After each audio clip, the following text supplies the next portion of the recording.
أو قرن أفريقيا أو جماجم قيح بحري حنتي فليت هجرلا بملك أمدرا وكمامت أخذ سحبة عالم زخونت بتاريخ دمام عليا زي ولو جيجننة النسقين زحلفت هاجريا إرترا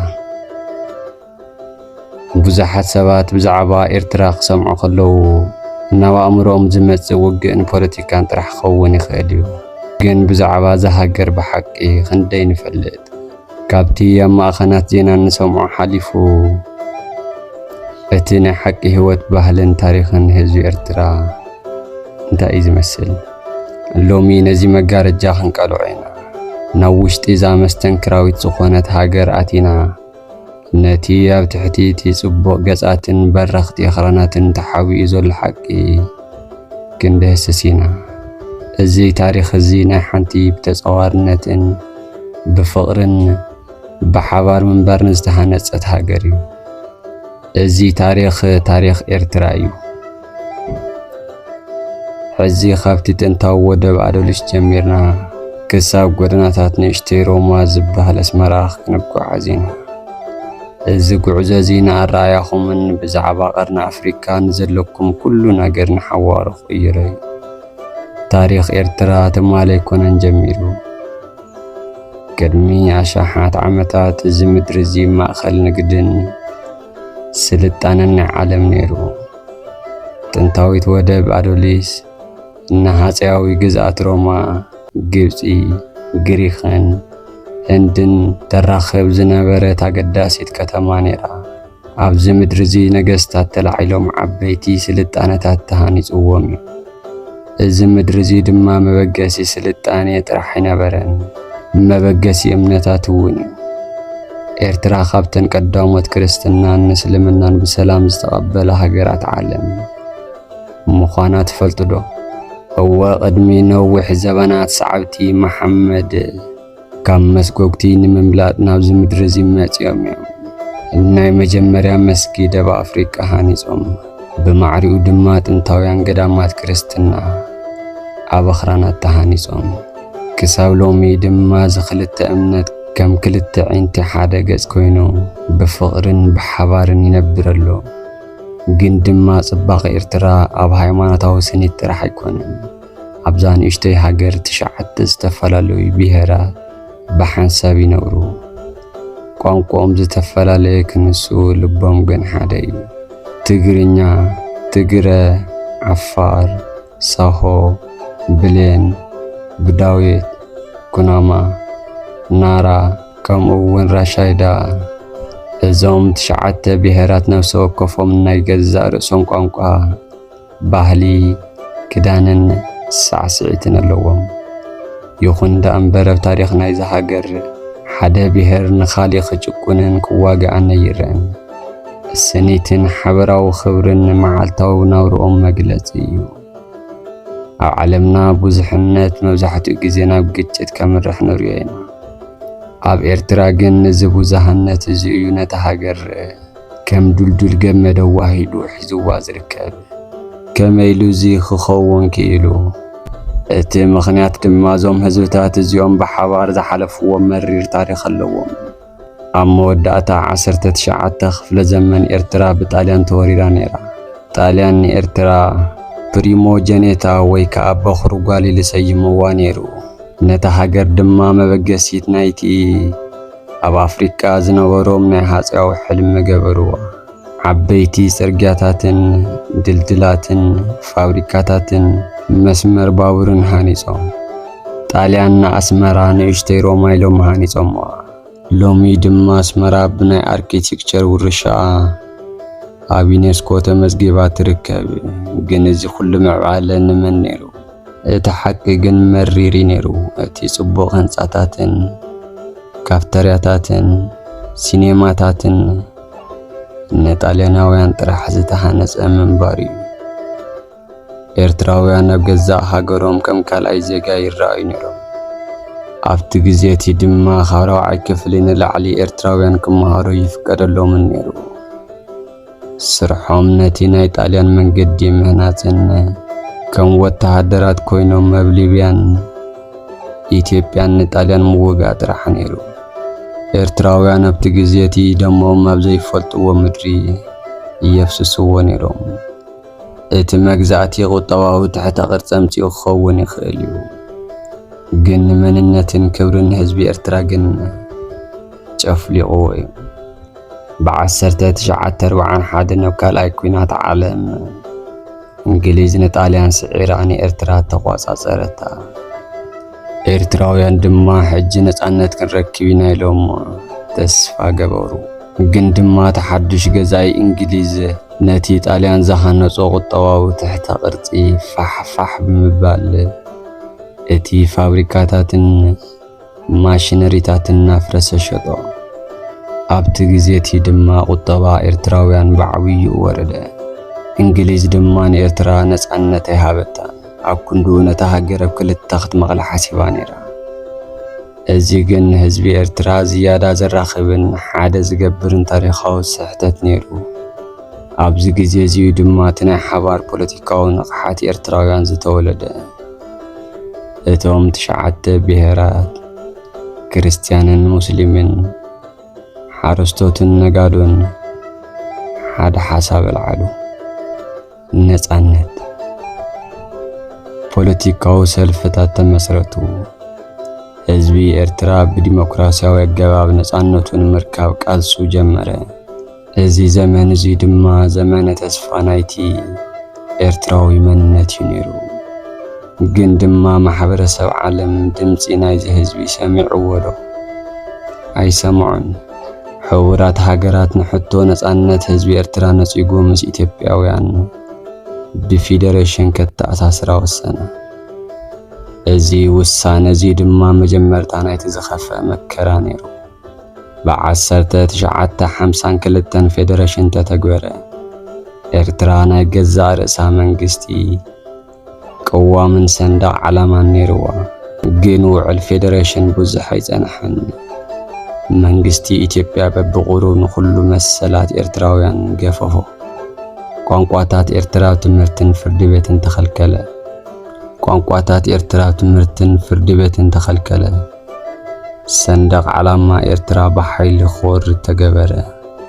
እቲ ቁጠባውን ባህላውን ትካላት ኤርትራ ናብ ኣዲስ ኣበባ ክጓዓዝ ተገበረ።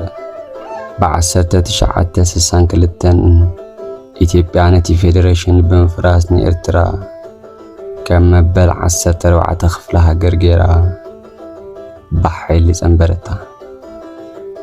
ዓለም ብዓለም ስቕ በለት። ህዝቢ ኤርትራ ድማ ሕጂ ሓደ ምርጫ ጥራሕ ኣይተሪፍዎ ነይሩ። ዓለም ምስ ተለመቶ ዲሞክራሲያዊ ኣገባብ ምስ ፈሸለ እቲ ሰላማዊ ዝነበረ ህዝቢ ነቲ ዝኸበደ ውሳነ ክወስድ ተገደደ። ፖለቲካዊ መራሕቲ እቲ ሃገር ተኣሰሩ። ተመሃሮ ፈቆዶ ተሰደዱ። ኣብቲ ግዜቲ ሓንቲ ንእሽተይ ጉጅለ መራሕቲ ኣብቲ ምድረ በዳ ናይ ምዕራብ ኤርትራ ተኣከበ። መስከረም 1961 ሓሚድ ኢድሪስ ዝተባሃለ ምስ ውሕዳት ውፀቱ ወጎቦታት ኣዳል ኮይኑ ንመጀመርታ ግዜ ጥይት ተኮሰ። እታ ጥይት እትያ ነቲ ን30 ዓመታት ዝቕፅል ደማዊ ኩናት ተበሰረቶ። እዚ ኩናት እዚ ውግእ ናይ ክልተ ማዕረ ሓይልታት ኣይነበረን። ብሓደ ወገን እቲ በኣሜሪካ ድሓር ድማ ብሶቪየት ሕብረት ራሽያ ዝድገፍ ነይሩ። ኣብ ኣፍሪካ እቲ ዝዓበየ ሰራዊት ዝነበራ ኢትዮጵያ በቲ ካሊእ ወገን ድማ ብዘይካ ሓቦን ንጹር ዕላማን ዋላ ሓንቲ ደገፍ ዘይነበሮም ውሕዳት ተጋደልቲ ጥራሕ ነይሩ። ብቁጥርን ብዕጥቅን ክትግምግም ከለኻ ሓደ ሰብ ካብ 100% ዕድል ዓወት ኣይነበሮን። ኩሉ ተዓዛባይ ዞም ኤርትራውያን ኣብ ውሽጢ ሒደት ኣዋርሕ ክድምሰስዮም ኢሉ ይኣምን ነይሩ። ግን ድማ እቲ ታሪኽ ንዓለም ዘደምም ፍጻመ ኮይኑ መጽ። እቲ ምስጢር እንታይ ነይሩ ይመስለኩም? ነቲ ኣብ ኣፍሪካ ዝዓበየ ሰራዊት ዝነበሮ ሰራዊት ኢትዮጵያ ከመይ ገይሮም ክትዎ ክኢሎምን እቲ ምስጢር ኣብ ዘመናዊ ኣጽዋር ወይ ድማ ኣብ ወጻእ ሓገዝ ኣይነበረን። እቲ ምስጢር ድማ ኣብ ውሽጢ ልቢ ነፍሲ ወከፍ ኤርትራዊ ዝነበረ እምነት እዩ። ጥይት ንሰብ ክትቀትሎ ትኽእል እያ ግን ድማ ንሓሳብ ክትቀትሎ ይትኽእልን እያ ዝብል እምነት ዝነበሮም ኤርትራውያን እዚ ሓሳብ እዚ ድማ ካብ ባርነት ምንባር ንሓርነት ምሟት ይምረጽ ዝብል ነይሩ። ኣብ 1970ታት እቲ ቃልሲ ካብ ውሑዳት ጉጅለታት ናብ ህዝባዊ ማዕበል ተቐየረ። ኣሽሓት መናእሰያት ዩኒቨርሲቲ ገዲፎም ስድሮኦም ገዲፎም ጥዑም ናብራ ከተማ ራሕሪሖም ናብ በረኻታት ናብቲ በረኻታት ሳሕል ወረዱ። ሃፋትም ድኻ ክርስቲያን ሙስሊም ከይወሉ ብዘይ ኣፈላላይ ኩሎም ሓደ ኾኑ። ኣብዚ በረኻታት እዚ ጥራሕ ኩናት ኣይኮነን ዝካየድ ነይሩ። ኣብተን ጸድፍታት ሳሕል ኤርትራውያን ውግእ ጥራሕ ኣይነበሩን ዝዋግኡ ነይሮም። ሓድሽ ማሕበረሰብ እዮም ዝሃንጹ ነይሮም። ኣብቲ ዘየቋርጽ ደብዳባት ነፈርቲ ሓዳስ ሃገር ትውለድ ነይራ። እወ መሬት ብነፈርቲ ጸላኢ ቦምባ ክትሕረስ ከላ ህዝባዊ ግንባር ኤርትራ ኣብ ትሕቲ መሬት ከተማ ሃኒጹ ነይሩ። ኣብ ትሕቲ ተኽራናት ዝተሓላለኹ ተነላት ተዃዒቶም ሆስፒታላት፣ ኣብያተ ትምህርቲ፣ ፋብሪካታት መድሓኒት ዋላ እውን ናይ ጫማ ፋብሪካ ኣብ ትሕቲ መሬት ተሰሪሑ ነይሩ። ጸላኢ ካብ ሰማይ ሞት ከዝንብ ከሎ ኤርትራውያን ግን ኣብ ትሕቲ መሬት ህይወቶም ትቕጽል ነይራ። ዓለም ንኤርትራውያን ከም ተራ ሰብ ክትቆጽሮም ከላ ንሳቶም ግን ካብ ዜሮ ተላዒሎም ርእሶም ዝኽእልሉ ዘገርም ሃገር ሃኒጾም። እዚ ጥራሕ ኣይነበረን ትተኣምር። ኣብ ብዙሕ ክፋላት ኣፍሪቃ ደቂ ኣንስትዮ ግዳይ ባህላዊ ጭቆና ኣብ ዝነበራሉ እዋን ኤርትራውያን ግን ሓደ ታሪኻዊ ፍጻመ ተፈጸመ። ኣብቲ ብረታዊ ቃልሲ ደቂ ኣንስትዮ ልዕሊ 30% ናይቲ ተዋጋኢ ሰራዊት እየን ነይረን። ምግቢ የምኽሻን ጥራሕ ኣይተዋፈራን። ኮማንደራት ኮይነን ታንኪ ዘዊረን ኣብ ቅድሚ መስመር ሞት ተጋፊጠን እየን። እታ ጓል ኣንስተይቲ ዋላ ሓንቲ ክትገብር ኣይትኽእልን ያው ዝበሃለሉ ዝነበረ ሕብረተሰብ ብደቂ ኣንስትዮ ተጋደልቲ ተቐየራ። ነፃነት ኤርትራ ብዘይደም ደቂ ኣንስትዮ ይመፀትን። ኣብዚ ቃልሲ እዚ ድማ ሓንቲ ከተማ ከም ምልክት ጽንዓት ህዝቢ ኤርትራ ኮይና ትዝከር። እዚኣ ድማ ናቕፋ እያ። ኣብቲ ግዜ እቲ ጸላኢ ንናቕፋ ብማዕለያ ዘይብሉ ደብዳባት ነፈርቲ ዕንይዋ እዩ። ዋላ ሓንቲ ደው ዝበለ ህንፃ ኣይነበረን። ነታ ከተማ ናብ ሓመድ ቀየራ። ሰራዊት ኤርትራ ግን ኣብቲ ግዜ እቲ ካብ ናቕፋ ግልስ ኣይበለን። ናቕፋ ፈሪሳ እያ ግን ድማ ኣይተንበርክኸትን። እዛ ከተማ ናይ ጽንዓት ትርጉም ንዓለም ዘረኣየት እያ። ሎሚ ባጤራ ገንዘብ ኤርትራውያን ብስም ናቕፋ ምጽውዑ ድማ ብኾንተ ኣይኮነን። እቲ ውግእ ግን ማዕረ ኣይነበረን። ኤርትራውያን ንኽልተ ዓበይቲ ሓይልታት ዓለም እዮም ዝዋግኡ ነይሮም። ፈለማ ኣሜሪካን ራሻን ብኸበድቲ ተጽዋራት ተዓጢቐን ነይረን።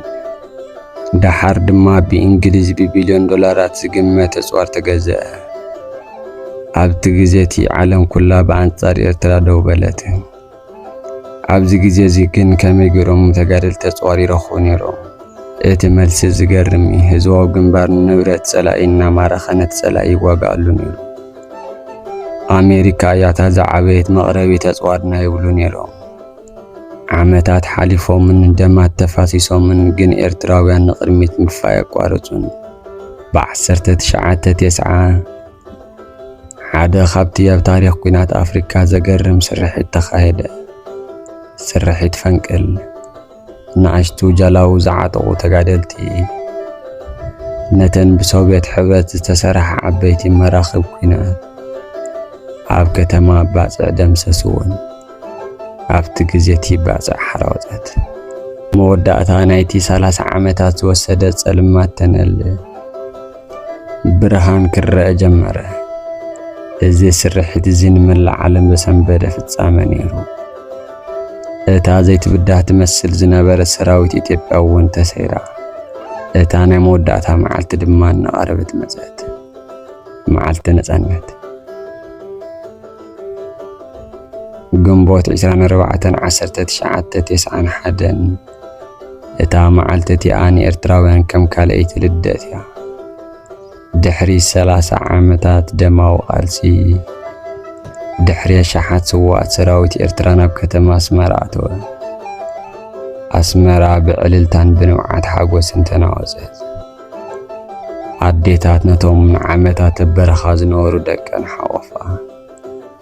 ኣብዛ መዓልቲ እዚኣ ን30 ዓመታት ዝወሰደ ኹናት ብዘተ ዘይኮነስ ብምሉእ ወተሃደራዊ ዓወት ተዛዘመ። ግን ህዝቢ ኤርትራ ነዚ ዓወት እዚ ብሕጊ ንምርግጋጽ ሓደ ዝተርፎ ነገር ነይርዎ። ብ1993 ድሕሪ 2 ዓመታት ናይ ዓወት ኣብ ኤርትራ ሪፍረንደም ተኻየደ። ማሕበረሰብ ዓለም ኣብ ዝተረኸበሉ ህዝቢ ኤርትራ መንጎ ነጻነት ወይ ድማ ምስ ኢትዮጵያ ምጽምባር ክመርጹ ተሓተቱ። እቲ ውጽኢት ግን ዝገርም ነበረ። 99.8% ህዝቢ ድምፁ ነጻነት ሃበ። ኤርትራ ብወግዒ ሓዳሽ ላዕላዊት ሃገር ኮነት። ኣብቲ ግዜ እቲ ዓለም ንኤርትራ ብወግዒ ተቐበለታ። ግን እዚ ነጻነት እዚ ብነጻ ዝመጸ ኣይነበረን። እቲ ዋጋ ኣዝዩ ከቢድ እዩ፣ ኣዝዩ መሪር ነይሩ። ክንደይ ህይወት ተኸፊሉ ከም ዝመጸ ትፈልጡ ዶ? ልዕሊ 65,000 ተጋደልቲ ኤርትራውያን ህይወቶም ንነጻነት ከፊሎም እዮም። 10 ሽሓት ስንኩላት ኮይኖም ኣማኣይተ ሽሓት ሲቪል ህዝቢ ሞይትን ተሰዲድን እዩ። ኣብቲ ግዜ ኹናት ሰብ ዘይሰኣነትን ወይ ድማ ዘይሰውእትን ስድራ ቤት ኣይነበረትን። ነፍሲ ወከፍ ስድራ ገለ ክፋል ካብ ሌባ ኣብቲ በረኻታት ቀቢራቶ እያ። እዚ ናይ ደም ዋጋ እዩ ንኤርትራውያን ምስ ሃገሮም ኣዝዩ ጽኑዕን ፍሉይን ምትእስሳር ክህልዎም ዝገበረ። ኤርትራ ንዓኣቶም መሬት ጥራሕ ኣይኮነትን፣ ደም ኣሕዋቶም እያ። እዚ ታሪኽ ጽንዓት ኣብ ውሽጢ ሃገር ተሓፂሩ ጥራሕ ኣይተረፈን። እቶም ብሰንኪ ኹናት ናብ ዝተፈላለየ ሃገራት ዓለም ኣውሮፓ፣ ኣሜሪካ፣ ማእኸላይ ምብራቕ ዝተሰደዱ ኤርትራውያን ንሃገሮም ይረስዕዎን ገንዘቦም እናዋጡ ነቲ ቃልሲ የንብርዎ ነይሮም። እቲ ዓርስኻ ምኽኣል ዝብል ፖሊሲ ኣብ ውሽጥን ናብ ወፃን ዘሎ ኤርትራዊ ዘተኣሳስር ድልድል ነበረ። ክሳብ ሎሚ ድማ ኤርትራውያን ዲያስፖራ ምስ ሃገሮም ዘለዎም ጥቡቕ ርክብ ኣብ ዓለም ፍሉይ እዩ። 2% ካብ ኣታዊኦም ንሃገሮም ይካፍሉ ነይሮም። ግን ድሕሪ ነጻነት እታ ብኹናት ዝዓነወት ሃገር ከመይ ኢላ ክትህነጽ ትኽእል? እቲ ደማዊ ኹናት ተወዲኡ ክኸውን ይኽእል እዩ። ግን እቲ ዝዓበየ ቃልሲ ብድሕሪኡ ይጅምር። ቃልሲ ህንጸት ሃገር ዜሮ ካብ ዝኾነ ቁጠባን ዝዓነወን ትሕቲ መሬት ፈሪሱ ዝነበረ ትካላትን ኤርትራ ዳግማይ ክህነጽ ነይርዎ። እቲ ኣብ በረኻ ዝነበረ ሓቦ ሕጂ ናብ ከተማታትን ጎላጉላትን ኤርትራ መጸ። እቶም ብረት ሒዞም ዝዋግኡ ዝነበሩ ኣእዳው ሕጂ ማዕጺድን ሓጺንን ሒዞም ሃገሮም ክሃንጹ ጀመሩ። ግን እዚ ሰላማዊ ግዜ እዚ ክሳብ መዓዝ ክቕጽል ዝኽእል? ኣብ ቅድሚኦም ካልእ ዝኸበደ ፈተና ይጽበዮም ነይሩ ዶ ይኸውን? ድሕሪ 1991 ኤርትራ ካብ ትኪ ባሩድ ወፂኣ ናብ ትኪ ፋብሪካታት ተሰጋገረት። እቲ 30 ዓመታት ዝወሰደ ኹናት ነታ ሃገር ዜሮ ገይርዋ ነይሩ። ካብ መጠን ታሕቲ ዓንያን ቁጠባኣ ሞይቱን ግን ድማ ኣብ ልቢ ህዝቢ ኤርትራ ኣብቲ ዝፈረሰ ህንጻታት ንላዕሊ ዝደቀስ ሓያል ሓቦ ነበረ። ከምቲ ብሓባር ዝተዋጋእናዮ ብሓባር ክንሃንጻ ኢና ዝብል መንፈስ ንመላእታ ሃገር ሸፈኑ። ኣብተን ቀዳሞት ዓመታት ነጻነት ኤርትራ ሓንቲ ካብተን ብቕልጡፍ ዝዓብያ ዝነበራ ሃገራት ኣፍሪካ ኮይና ነይራ። ቁጠባኣ ብዓመት ክሳብ 7% ይዓቢ ነይሩ። ዓለም ነዛ ሃገር ኣፍሪካዊት ተኣምር ክብል ሰሚዓ። እቲ መንግስቲ ሓደ ፍሉይ ፍልስፍና ተኣታተወ፣ ርእስኻ ምኽኣል። ኤርትራ ብናይ ወፃኢ ረድኤት ተመርኩሳ ክትነብር ኣይንደልን። ምኽንያቱ ረድኤት ናይ ባዕሉ ዝኾነ ፖለቲካዊ ጸቕጥን ተጸባይነትን ዲፐንደንሲ ከም ዘምጽእ ካብ ታሪኽ ተማሂራ እያ። ስለዚ ብረሃጾምን ብጻዕሮምን ካህንጽውዋ ወሰኑ። ኤርትራውያን ነቲ ካብ ወጻኢ ዝመጽእ ብሚልዮናት ዝቝጸር ዶላር ረድኤት እንተዳቐድመ ኩነት ኣለዎ ኢሎም መሊሶምዎ። ብነጻ ዝወሃብ ረድኤት ካብ ባርነት ዝፍለ ኣይኮነን ዝብል እምነት ነይርዎም። ብ1994 መንግስቲ ሓደ ታሪኻዊ ኣዋጅ የውፅአ። ሃገራዊ የገልግሎት ናሽናል ሰርቪስ ነፍሲ ወከፍ 18 ዓመት ዝመልአ ኤርትራዊ መንእሰይ ናብቲ ኣብ ምዕራብ ኤርትራ ዝርከብ ማዓስከር ሳዋ ክወርድ ጀመረ። ዕላማ ናይዚ መደብ እዚ ድማ ወተሃደራዊ ስልጠና ጥራሕ ኣይነበረን። እቲ ቀንዲ ዕላምኡ ድማ ነቶም ካብ 9 ብሄራትን ዝተፈላለየ ሃይማኖትን ዝመፁ መናእሰያት ሓደ ንምግባር ነይሩ። ሳዋ ማዓስከር ጥራሕ ኣይኮነትን፣ ማሕበራዊ ምህንድስና ሶሻል ኢንጂነሪንግ ሓደ ናይ ኣስመራ ወዲ ምስ ሓደ ናይ ባርካ ጓሳ ተራኺቦም ሓደ ጻሕሊ ዝበልዑላ መንነት ኤርትራዊነት ዝስርሐላ ቦታ እያ። እቶም መንእሰያት ብጉልበቶም ጽርግያታት ጽረጉ፣ ግድባት ሃነጹ፣ ኣብያተ ትምህርቲ እውን ሃነጹ። ሃገረ ኤርትራ ብብርቱዕ ፍጥነት ትቕየር ነበረት። ሰላም ነይሩ፣ ሓጎስ ነይሩ። ኤርትራውያንን ኢትዮጵያውያንን እውን ኣብቲ ግዜቲ ዝበለጸ ዝምድና ነይርዎም። ክልቲአን ሃገራት ብሓባር ክዓብያሉ ዝኽእላሉ መንገዲ መቻቸን ነይረን። ግን ድማ እዚ ሰላም እዚ ብዙሕ ኣይጸንሕን። ታሪኽ ሓድሽ መልክዕ ሒዙ ክመጽእ እዩ። እታ ነጻነታ ረኺባ ክትብገስ ጀመረት ሃገር ኣብ ውሽጢ ሓፂር ግዜ ናብቲ ዘይትደልዮ መዓት ክትምለስ ጀመረት። ብ1998 ኩሉ ነገር ብሃንደበት ተቐየረ። ግንቦት 1998 ኣብታ ባድመ ትበሃል ንእሽተይ ናይ ደው ቁሸት ሃንደበታዊ ግጭት ተወልዐ። እቲ ብንእሽተይ ናይ ደው ሓለውቲ ዝተጀመረ ግጭት ኣብ ውሽጢ ሒደት መዓልትታት ናብ ኩለንተናዊ ደማዊ ኹናት ተቐየረ። እተን ትማሊ ኣሓት ዝነበራ ሃገራት እቶም ትማሊ ብሓባር ደም ዝተፋሰሱ መራሕቲ ሎሚ ኣፎሙዝ ብረቶም ነንሕድሕዶም መዘሩ።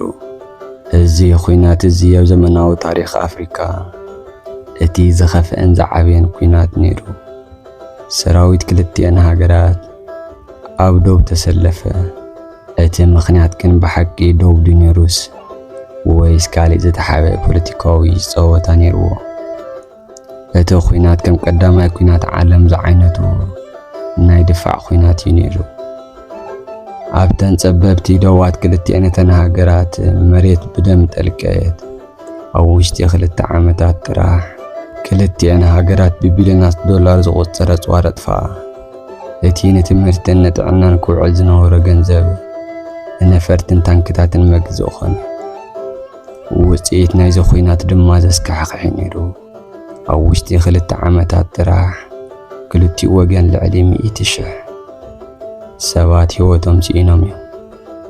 ክልቲአን ድኻታት ሃገራት ድማ ብደም ተሓጸባ። ኣብ 2000 ኣቆጻጽራ ፈረንጂ ድማ ብመንጎኛታት ማሕበረሰብ ዓለም ኣብ ኣልጀርስ ውዕል ሰላም ተፈራረማ። ክልቲአን ሃገራት ነቲ ናይ ደቡብ ምስሕሓብ ናብ ነጻ ኣህጉራዊ ቤት ፍርዲ ንምቕራብ ተስማዕምዓ። ብ2002 ቤት ፍርዲ መወዳእታ ውሳነ ወሃበ። እቲ ጠንቂ ኹናት ዝነበረ ባድመ ላዕላውነት መሬት ኤርትራ ምዃኑ ተፈረደ። ሕጂ ሰላም ዝመጽእ ይመስል ነይሩ። ግን ማሕበረሰብ ዓለም ንውሳነ ቤት ፍርዲ ንምትግባር ድሌት ኣይነበሮን። ኢትዮጵያ ነቲ ውሳነ ክትነጽጎ ኸላ ዓለም ሰቕበለት። እዚ ድማ ንኤርትራ ናብ ሓደ ሓድሽን መሪርን ምዕራፍ እተዋ። ካብዚ ግዜ እዚ ጀሚሩ ድማ ኤርትራ ኣብ ሓደ ሓድሽ ኲናት ኣተወት። ሰላም ዘይብሉ ኲናት ዘይብሉ ኖዋር ኖፒስ ኩነታት ኮነ። እዚ ኩነታት እዚ ካብቲ ጉህድ ኲናት ንላዕሊ ነታ ሃገር ዝጐድእ ነይሩ። ምኽንያቱ እታ ሃገር ወትሮ ናይ ተጠንቀቕ ኢመርጀንሲ ኩነታት ክትነብር ተገዲዳ። እቶም ን18 ኣዋርሕ ጥራሕ ሃገራዊ ኣገልግሎት ክገብሩ ዝወርዱ ዝነበሩ መናእሰያት ብሰንኪ እቲ ስጋኣት ኣብቲ ይደወቡ ንዓመታት ክጸንሑ ተገደዱ። ኲናት ዘይብሉ ሰላም ዘይብሉ ኩነታት እታ ሃገር ኩነታት እታ ሃገር ለሚሱ ሰራዊት ተጽዋረን ቢሩ ናብ ስራሕ ክምለስ ኣይከኣለን። ናይ ወፃኢ ወፍሪ ኢንቨስትመንት ደው በለ። እቲ ቁጠባዊ ዕብየት ናይታ ሃገር እውን ሃንደበት ዝሓለ። እዚ ኩነታት እዚ ድማ ኣብ ልዕሊ መናእሰያት እታ ሃገር ከቢድ ዝኾነ ጾር ፈጠረ። ተስፍኦም ምስ ጸልመተን ግዜ ኣገልግሎቶም መወዳእታ ምስ ሰኣኑሉን ብዙሓት መናእሰያት ነታ ሃገሮም እንዳፍቀርዋ ዋላ ሃገሮም ራሕሪሖም ክስደዱ ጀመሩ። ብበረኻታት ሰሃራ ማእኸላይ ባሕሪ ሓደገኛ ጉዕዞ ተተሓዝዎ። ብዙሓት ምድረ በዳ ብጽምኢ ይሞቱ፣ ብዙሓት ባሕሪ ይጥሕሉ። እዚ ንልቢ ነፍሲ ወከፍ ኤርትራዊ ዘድመየ ቃንዛ እዩ። እዚ ስደት እዚ ንኤርትራ ኣዝዩ ጎዲእዋ እዩ። እቲ ክሃንፅን ክሰርሕን ዝነበሮ መንእሰይ ሓይሊ ህይወቱን መድሓን ሃገሩ ገዲፉ ክስደድ ተገዲዱ። ስለምንታይ ግን ዓለም ነዚ ኩነታት እዚ ዕሸሽላቶ? ኣብ ክንዲ ፍታሕ ምምጻእ ብ2009 ማሕበረሰብ ዓለም ብድፍኢት ገለ ሓይልታት ኣብ ልዕሊ ኤርትራ እገዳ እምበረ። ኤርትራ ካብ ቁጠባውን ፖለቲካውን መዳያት ተነጸለት። ዋላ ሓንቲ እጽዋር ክትዕድግ ወይ ድማ ናይ ወፃኢ ንግዲ ብነጻነት ክትገብር ኣይተፈቐደላን። እቲ ጸቕጢ ኣዝዩ ከቢድ ነበረ። ብዙሓት ሃገራት በዚ ዓይነት ጸቕጢ እዚ ምፈራረሳን ወይ ከዓ ምተበታተናን ነይረን። ኤርትራ ግን ናይ ፈረሰትን ኣይተንበርከኸትን። እቲ ኣብ 30 ዓመታት ቃልሲ ዝተሃነጸ ናይ ጽንዓት ባህሊ ሕጂ እውን ኣብዚ ጸልማት ግዜ ነታ ሃገር ኣድሒንዋ እዩ። እዞም ህዝብታት ከመይ ኢሎም ነዚ ኩሉ ጸቕጢ ተጻዊሮም?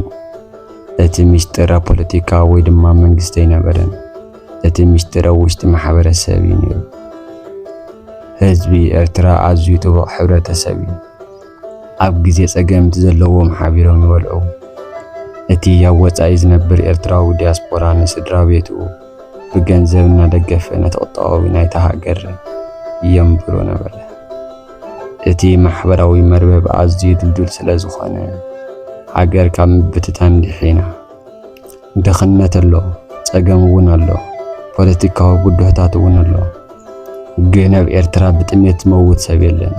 ምክንያቱ ሓደ ኤርትራዊ እንተሃልይዎ ጎረቤት ጦመ ይሓድርን።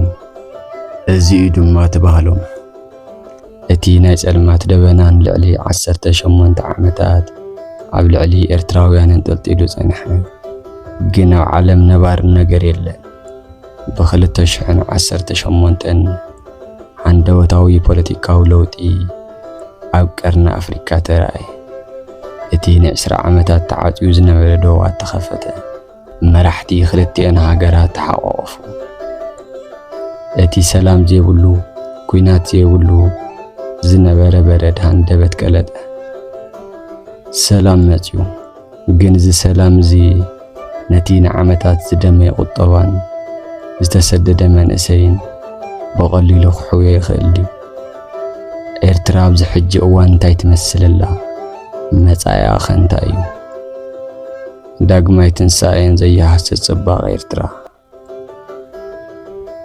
ድሕሪ እቲ ን20 ዓመታት ዝጸንሐ ሰላም ዘይብሉ ኩናት ዘይብሉ መድረኽ ብ2018 ዝተገበረ ስምምዕ ሰላም ንኤርትራ ሓድሽ ምዕራፍ ከፈተላ።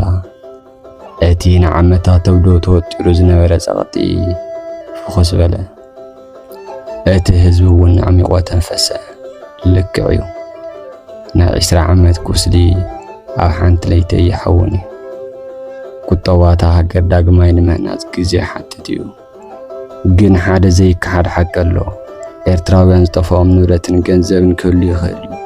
እቲ ዝዓበየ ሃፍቶም ግን ክሳውሎም ኣይጠፍአን። እዚ ሃብቲ እዚ ድማ ሰላምን ጸጥታን እዩ።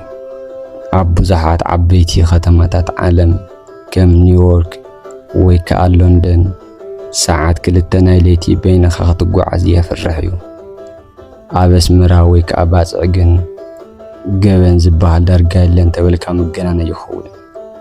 ሓንቲ ጓል ኣንስተይቲ ለይቲ ብዘይ ዝኾነ ስግኣት ብእግራ ናብ ዝደለየቶ ክትከይድ ትኽእል እያ። ስርቂ፣ ቅትለት ወይ ከዓ ጭውያ ኣብዚ ማሕበረሰብ ስሙ ዘይፍለጥ ጓና ነገር እዩ። ኣብዛ ሃገር ፖሊስ ብረት ተዓጢቑ ይዘውርን እዩ።